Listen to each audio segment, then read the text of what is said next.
Bore का पानी check कर प्रेशर। माशाल्लाह जी माशाल्लाह, मेरा बोर रेडी हो गया जनाब। मेरा ट्यूबवेल स्टार्ट हो गया। बोर का पानी का प्रेशर चेक कर 240 से।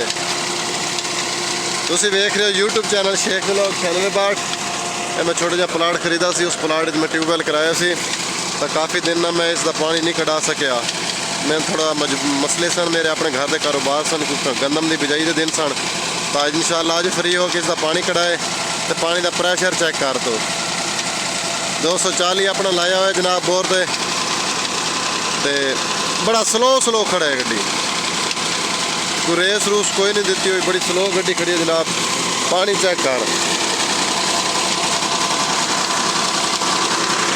अबू रेस दे रहा, पैर दे रहा गड्डी में, फिर पानी देखने कितना है इसका।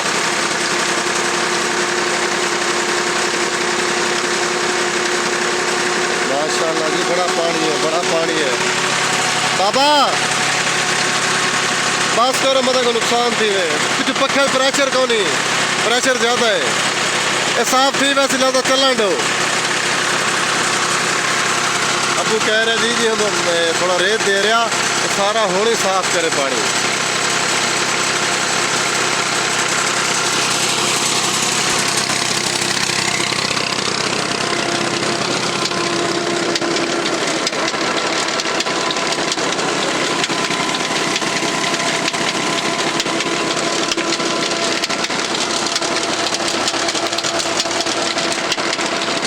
A to Z रेडी हो गया जनाब।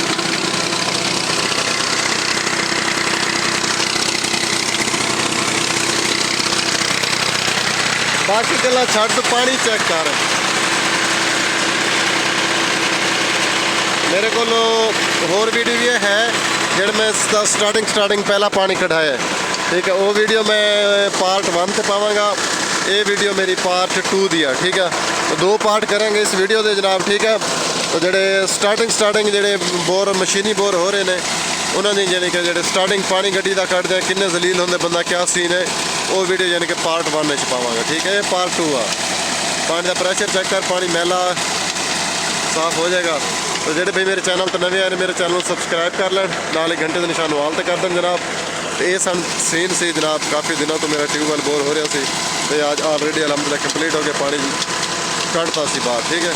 तो सानू तो इजाज़त मिलेंगे एक नई video. Thanks for watching Sheikh vlog. अल्लाह हाफिज़, बाय।